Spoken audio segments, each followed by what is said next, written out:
Of goodwill से संबंधित important question लेकर आए हैं। तो चलिए स्टूडेंट्स स्टार्ट करते हैं। फर्स्ट क्वेश्चन है, ख्याति का मूल्यांकन करना आवश्यक है।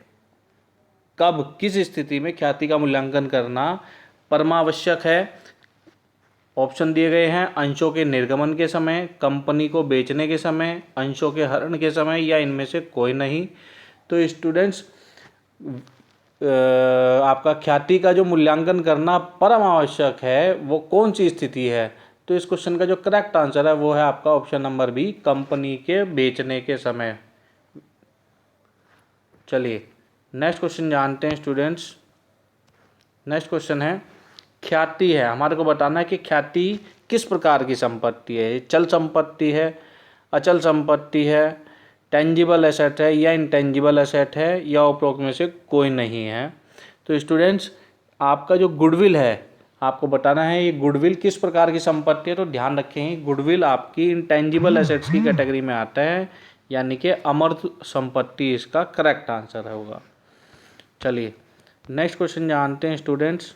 नेक्स्ट क्वेश्चन है, व्यवसाय के अधिग्रहण पर होने वाले लाभ को किस खाते में क्रेडिट किया जाता है? लाभानी खाता, लाभानी समायोजित खाता, पूंजी संचय खाता, या ख्याति खाता? स्टूडेंट इस क्वेश्चन का आंसर जानने से पहले यदि आप हमारे चैनल पर नए हैं तो चैनल को सब्सक्राइब जरूर कर ले, और साथ ही साथ हमने अपने चैनल पर कॉरपोरेट अकाउंट और बीकॉम फाइनल ईयर के अन्य सब्जेक्ट जैसे मार्केटिंग, ऑडिटिंग, नया सब्जेक्ट आया है ई कॉमर्स, इकोनॉमिक लॉ, उनसे संबंधित भी वीडियो अपने चैनल पर अपलोड किए हुए हैं। आप उनको भी ज़रूर कंसीडर कर लेंगे, उनकी प्लेलिस्ट बनी हुई है, प्लेलिस्ट में जा कर के चेक कर लेंगे। चलिए इस क्वेश्चन का जो करेक्ट आंसर है स्टूडेंट्स वो है पूंजी संचय खाता। ऑप्शन नंबर सी इसका सही आंसर है। चलिए नेक्स्ट क्वेश्चन जानते हैं। ख्याति के लिए मूल्य का भुगतान भविष्य के क्रेता पर निर्भर करता है। ऑप्शन दिया गया है विकास, लाभ, हानि, या इनमें से कोई नहीं। तो स्टूडेंट्स इस क्वेश्चन का जो करेक्ट आंसर है वो है लाभ, यानी कि ख्याति के लिए मूल्य का भुगतान भविष्य के क्रेता पर निर्भर करता है, यानी कि ऑप्शन आ जाएगा इसका लाभ, प्रॉफिट आंसर आएगा। चलिए अब नेक्स्ट क्वेश्चन जानते हैं स्टूडेंट्स। नेक्स्ट क्वेश्चन है आपका न्यूमेरिकल क्वेश्चन से संबंधित है। इसमें पूछ रहा है कि एक व्यवसाय के ख्याति का मूल्यांकन गत 3 वर्षों के औसत लाभ के 3 वर्षों के क्रय के आधार पर करना है। तो गत 3 वर्षों के लाभ दिए गए हैं आपको 50,000, 60,000 और 70,000।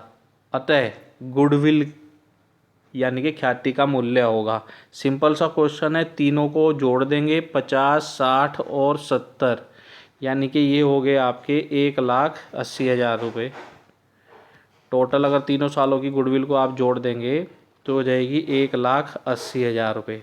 और तीनों का एवरेज क्या हो जाएगा, 3 से डिवाइड कर देंगे तो आ जाएगा आपका 60,000 रुपये। और इसने कहा है आपको कि 3 वर्षों के क्रय के आधार पर, तो 60,000 गुणा 3, तो ये कितना आ जाएगा 1,80,000। तो इस क्वेश्चन का जो करेक्ट आंसर होगा वो आपका ऑप्शन नंबर ए हो जाएगा, जिसकी वैल्यू 1,80,000 रुपये है। बड़ा ही सिंपल क्वेश्चन है न्यूमेरिकल, इसको अच्छे से तैयार कर लेंगे। चलिए अब नेक्स्ट क्वेश्चन जानते हैं स्टूडेंट्स। नेक्स्ट क्वेश्चन है कि किसके आधार पर ख्याति का मूल्यांकन किया जा सकता है? वास्तविक लाभ, अधिलाभ, दोनों ए और बी, या इनमें से कोई नहीं। तो स्टूडेंट्स इस क्वेश्चन का जो करेक्ट आंसर है वो है सुपर प्रॉफिट, यानी कि अधिलाभ इसका आंसर आ जाएगा। चलिए अब नेक्स्ट क्वेश्चन जानते हैं स्टूडेंट्स। नेक्स्ट क्वेश्चन है, भारित औसत लाभ विधि उपयुक्त होती है? आपको बताना है वेटेड एवरेज प्रॉफिट मेथड किस स्थिति में सूटेबल होगा? लाभों में बढ़ते क्रम में, लाभों के घटते क्रम में, लाभों में स्थिरता के समय, या लाभों में अस्थिरता के समय? तो स्टूडेंट्स इस क्वेश्चन का जो करेक्ट आंसर है वो है लाभों के बढ़ते क्रम में, यानी कि ऑप्शन नंबर ए इसका करेक्ट आंसर होगा।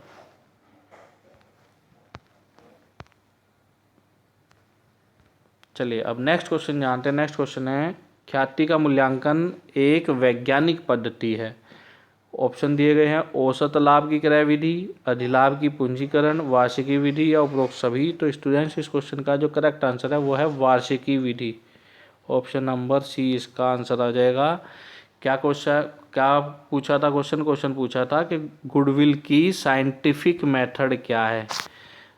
ख्याति के मूल्यांकन का वैज्ञानिक पद्धति में एन्युटी मेथड को कैलकुलेट किया जाता है। एन्युटी मेथड को हम साइंटिफिक मेथड के रूप में जानते हैं। चलिए नेक्स्ट क्वेश्चन है, बड़ा ही इंपॉर्टेंट क्वेश्चन है। जो डॉग नेचर की गुडविल है, कुत्ता ख्याति है, वो कैसी होती है? मूल्यवान होती है, कम मूल्यवान होती है, अधिक मूल्यवान होती है, या उपयुक्त में से कोई प्रकार नहीं है उसका? तो स्टूडेंट्स ध्यान रखेंगे, जो आपके डॉग नेचर की गुडविल है, डॉग गुडविल है, वो लेस वैल्यूएबल होती है, कम मूल्यवान होती है। जबकि जो सबसे ज़्यादा मूल्यवान नेचर की गुडविल होती है वो बिल्ली के स्वभाव वाली कहलाई जाती है। चलिए नेक्स्ट क्वेश्चन जानते हैं स्टूडेंट्स। नेक्स्ट क्वेश्चन है, निम्नलिखित में से किसे विनियोजित पूंजी में सम्मिलित नहीं किया जाता? हमारे को बताना है which of the following is not included in the capital employed. तो ऑप्शन दिए गए हैं कृत्रिम संपत्तियां, चालू संपत्तियां, स्थायी संपत्तियां या अमूर्त संपत्तियां। तो स्टूडेंट्स इस क्वेश्चन का जो करेक्ट आंसर है वो है कृत्रिम संपत्तियां। ऑप्शन नंबर ए इसका करेक्ट आंसर हो जाएगा कि fictitious assets are not included in the capital employed. चलिए नेक्स्ट क्वेश्चन जानते हैं। नेक्स्ट क्वेश्चन है स्टूडेंट्स, डैश की दशा में ख्याति का मूल्य अधिक होगा? कौन सी स्थिति में? कुत्ता ख्याति, चूहा ख्याति, बिल्ली ख्याति या खरगोश ख्याति? तो स्टूडेंट्स इस क्वेश्चन का जो करेक्ट आंसर है वो है, अभी हमने आपसे डिस्कस किया था ऑलरेडी, तो आपको इस क्वेश्चन का जवाब कमेंट बॉक्स में देना है।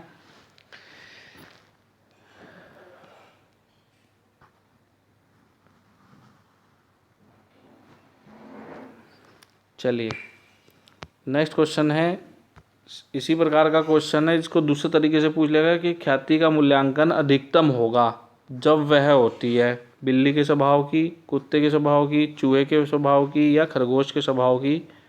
तो स्टूडेंट्स इस क्वेश्चन का जो करेक्ट आंसर है वो है आपका ऑप्शन नंबर ए, बिल्ली के स्वभाव की।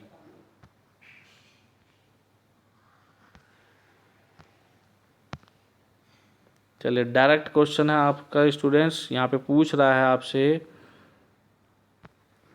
कि सामान्य लाभ की गणना का सूत्र क्या है। हमारे को बताना है कि सामान्य लाभ की गणना का सूत्र क्या है। ऑप्शन दिया है ए, क्या ये औसत लाभ गुणा प्रत्यय की सामान्य दर अपॉन 100 है, या ये वास्तविक औसत लाभ गुणा प्रत्यय की सामान्य दर भाग 100 है, या ये औसत विनियोजित पूंजी गुणा प्रत्यय की सामान्य दर भाग 100 है, या अधिलाभ गुणा प्रत्यय की सामान्य दर भाग 100 है।